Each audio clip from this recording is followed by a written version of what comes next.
สบายดีสวัสดีพ่อแม่พี่น้องสบายดี FC เบิร์ดสู่สุขคนเด้อป้าดพี่น้องวันนี้น้องตายไม่อย่างห่างบ่ฮะแม่นบ่ห่างบ่แม่นอันนี้คือสนามบินเลยเนาะสนามบินสุวรรณภูมิเนาะอันดับหนึ่งป้าดเจอพี่น้องโอ้โหออนซ่อนบ่วันซ่อนหลายพี่น้องเอ้ยคิดว่าห่างบ่แม่นห่างบ่แม่นป้าดสนามบินพี่น้องไปเดี๋ยวน้องตายสิไปเบิ่งคนเนาะว่าหลายสำใดที่เขามาใส่บริการเนาะครับผมมาสิมีคนร้ายอยู่บ่เนาะไปก่อนไปครับส้มฝากก็ได้ก็แจ้งก็ติดตามเพื่อเป็นกำลังใจให้น้องตายเด้อกับสิบอกว่าถือก็ได้พี่น้องมาตื่นเต้นแห้งแล้วตอนนี้โอ้โหป้าดพี่น้องเอ้ยก็คือแบบคนร้ายขนาดเนาะตอนนี้ก็คือประจักษ์ทางไปแต่ไปบ่ถือเลยอ๋อมันจะได้อะบ่ได้ง่ายคือทางไปหน้าเด้สวัสดีเด้อ FC น้องตายสวัสดีมื้อนี้พาน้องตายมาชมความอลังการนะครับพี่น้องถือว่าเป็นจุดซึ่งสุดจุดหนึ่งเนาะในความแบบอลังการครับอันนี้ก็ถือว่าโน่หนึ่งเบิ้งนะเขียนว่าโน่หนึ่งไทยแลนด์โน่หนึ่งไทยแลนด์คืออย่างโน่หนึ่งไทยแลนด์คืออย่างอันดับหนึ่งเด้อ๋อโน่หนึ่งอันดับหนึ่งโถคนจะมาหลายแต่ถึงบ่ฝันยินสิบอกยังเป็นพัดเนาะโอ้แสนหมดแล้วโอ้อันนี้มันธรรมดาเลยเนี่ยน้องตายเขาเทศกาลเนี่ยโอ้โหแม่นบอกเทศกาลเนี่ยเปียกกันเลยนะป้าโถคนแบบว่าเลยเขาเลยแบบว่าออกมาเปิดมุมมองใหม่ๆออกมาพบหน้าพบตาคนหลายๆคนนะพี่น้องแต่กับบุหุไฟเพราะคนป้าโถป้ากระเป๋าเขาก็ไม่เห็น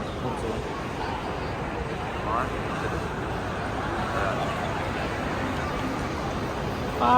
โถจะค่อยมาจักเถื่ออ่ะมา3 เถื่อแล้วมา3 เถื่อครับได้ขึ้นยศประยุทธ์บอกว่าต้องไปขี่ยนต์เถื่อรับรองว่าเมื่อบานรอบนี้ต้องได้ขึ้นยนต์แน่นอนอ๋อพี่ได้แบบว่าคนต่างชาติได้ขนาดพี่น้องครับผมคิดว่าอยู่พลังเลยนี่มีแต่แบบโอ้โหพลังร้ายดิจื้ออยู่พัฒนาออกนี่ยากรบไปรบมาเนี่ยสำหรับไอ้นั่นไอ้ศึกษาข้อมูลมาแล้วก่อนที่มาไอ้ศึกษาข้อมูลก่อนที่มาแล้วเนาะถามมาแบบบอศึกษาแมนเขาผ่าไปใช้เขาสมัยจะเป็นโซนไพ่โซนมันเลยโซนเกาหลีญี่ปุ่นหนึ่งบอกจุดสื่อตัวโซนไพ่ของมันแต่ละประเทศเลยนั่นบอก2 ไพ่2 มันแต่ละประเทศอ๋ออันนี้เป้าพี่เนาะบานูอันนี้พูนเสือได้ละไอ้พูนหมวกแดงบานูเขาเห็นอยู่ถามบานูเบิ้งให้บานูให้ข้อมูลเพิ่มเติมเนาะเขาชอบเอากระเป๋าไปได้จ้ะเขากลับประเทศบ้านเกิดเมืองนอนกับบางคนก็มาดิบางคนก็มาแต่ต่างประเทศบางคนกลับประเทศอ๋อโถไอ้บานูสบายดีบานูป้าโถครับสั่นอย่างนี้เมื่อนี่เขาตรวจกระเป๋าเขาตรวจเห็นมั้ยตรวจเขาคือแพ็คนะเขาตรวจเขาแพ็คเด้แพ็คเพื่ออย่างเพื่อบ่ให้มันแตกบ่คือของที่เอามาอยู่จุดนี้คือทำยังไงก็ได้ให้มันน้อยที่สุดอ่ะอ๋อมาเมื่อวันนี้ไปเห็นแบบพึ่งพ่อใจร้ายนี่ได้นี่ลงเบอร์ 4นะครับอย่าลืมนะบ้า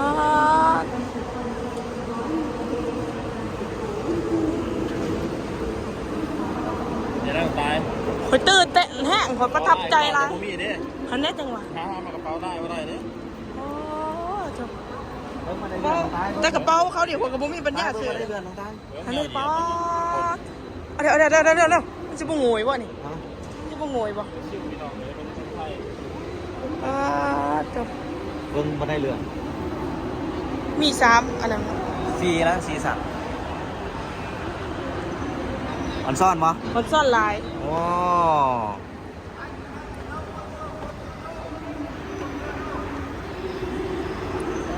อ้ฮัลโหลสบายดีอ๋อ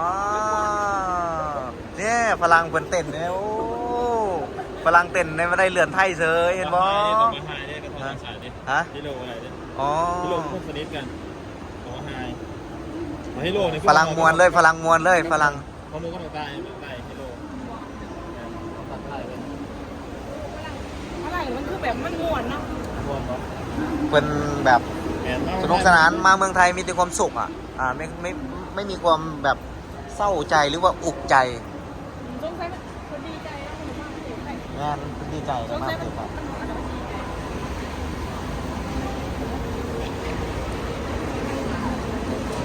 อ้าว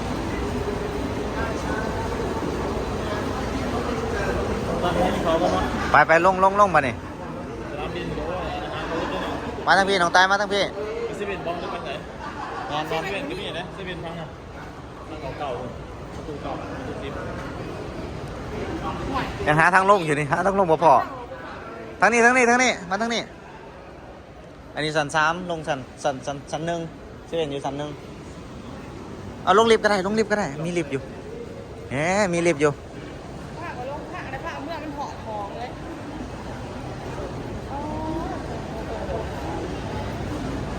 สุดยอด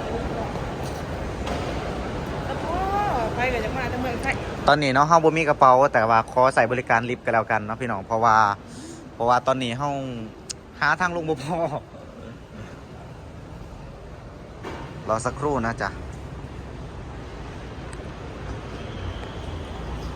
ที่ของอะไรมีอะไรเดี๋ยวไม่ว่าหรอก เดี๋ยวลงกดลิฟต์ลงสันหนึ่งเลย รถไฟรถ หมดแล้วกดใส่ กดแล้ว โอ้กระโดดเอามันเป็นลูกซ้อนสีจะสี งั้น ถ้าขึ้นเป็นสี เดี๋ยวลิฟต์ก็สิเกินมากตอนนี้เพิ่นยังลงไปส่งคนอยู่รุม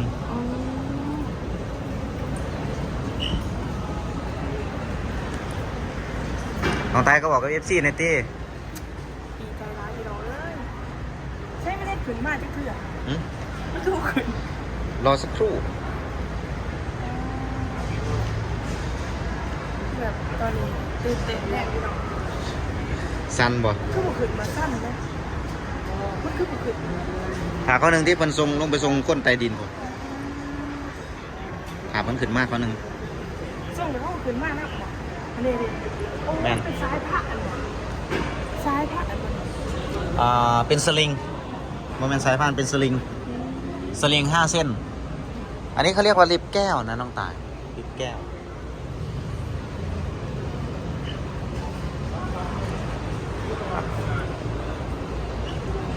คือบุขึ้นมากจะเถื่อ ไปถ้าลิฟต์บ่ขึ้นเขาก็ลงมาได้เรือนก็ได้